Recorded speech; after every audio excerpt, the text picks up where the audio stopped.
Hey, on this episode we're talking about allergy filters and are they worth the money? Why does my unit freeze? And can I add AC to my manufactured home? You ask your comfort and energy questions and they get answered. This is the Ask Derek Cole Show.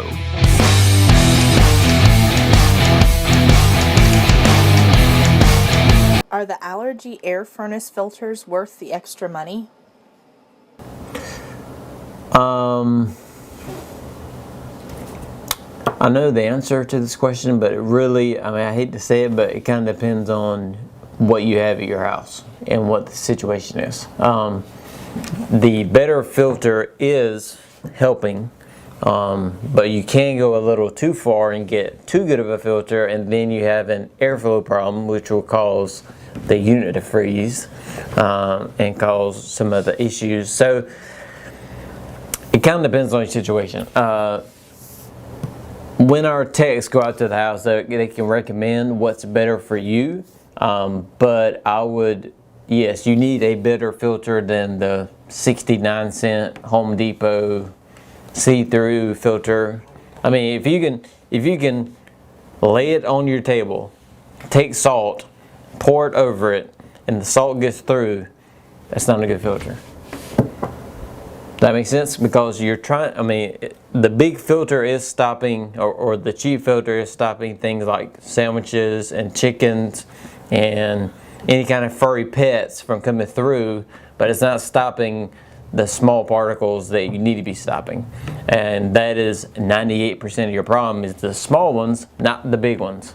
So that's what you need to be focused on. So the better filter is better for you, but you do have to walk a fine line of restricting airflow and stopping the particles.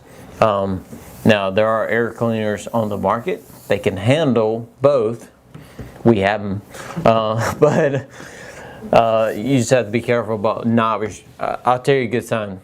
So when you put the filter in the return and the unit's running, if it starts to cave in a little bit and the corners cave in a little bit, the filter is too much for that unit. It is too tight because now you're caving it in a little bit and the air is still going around the corners. So you defeat the purpose. It's not going into the filter anymore. It's going around the filter to get to where it's going. So you should give a gentle little tug to get it out. You shouldn't have that much force to get it out. So that's kind of a rule of thumb. I kind of hate rule of thumbs, but there you go. There's one of them. So if you have, if you have to lean against the wall to get it out, that is a problem. But if you have to just pull a little bit, you're good to go. Okay. So the answer is it kind of depends on your system. I really hate that kind of an answer, but sometimes that happens. It depends on your duct system, it depends on your setup, it depends on all those factors into making sure you have the right filter. But regardless of the filter, the most important thing you can do is change that on a regular basis. If you go 30, 45 days and there's no dirt or anything on that filter, that is an indication to know the air is bypassing that filter, because it's not even dirty a little bit and it's getting to the unit, and we have another problem. My manufactured home has gas heat, and I'm wondering if installing air can use the same system or if it needs to be a completely different system. So good question. What usually happens on a mobile home is you have a gas furnace or electric furnace in the closet. You open a little closet and you're like, hey, there it is. So what you can do is actually add air conditioning to that with a coil and with an outdoor unit. So you could use that existing furnace most likely and just add AC to it. Or you can do what we do a lot of, which is add the AC to it, but instead of an air conditioner outside, you have a heat pump outside. So now you're actually creating a dual fuel system. You have a heat pump outside and you have a gas furnace inside as your backup source.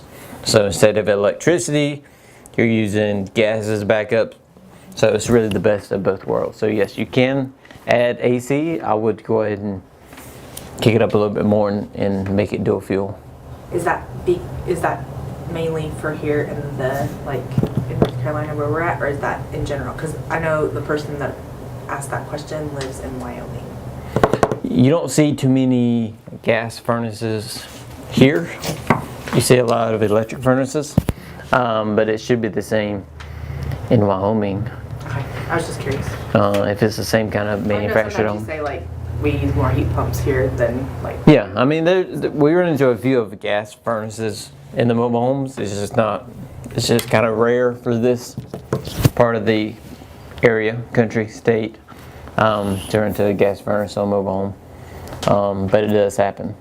And when it does happen, we have, converted those over to a dual fuel system, which saves you a ton of money because you use whatever, if it's electricity or gas, depending on temperature outside, it switches between the two.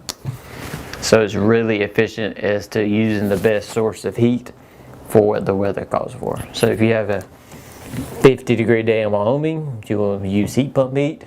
If you got a 20-degree day in Wyoming, you'll probably use your gas. So it's going to use the best of both. Why does my unit freeze? Unit freezes because you bought that expensive allergy filter, and now I can't breathe. No, just kidding. But no, that could be one of the situations. You could have too good of a filter, and the air can't get back to the unit. If airflow is a challenge, it will freeze over because airflow is a challenge. Also, it will do it because of low refrigerant. Those are really the two big reasons you have a freezing problem. If you're low in refrigerant, it will freeze. Airflow problem, it will freeze. Those are really the two main things. It could be some minor things inside of that, but those are really the two biggest things. We saw a lot of that in the summertime, a lot of freezing units, and it was because of stopped up coils, filters, and it was just lack of maintenance. So again, it's important to do the maintenance on the system and change your filter because those service calls could have been prevented with that happening. Done. So yeah, appreciate all the sharing. Man, Facebook has been lighting up with people, tagging other people on the little posts and sharing. Really appreciate that. So keep it going, and we will see you next time.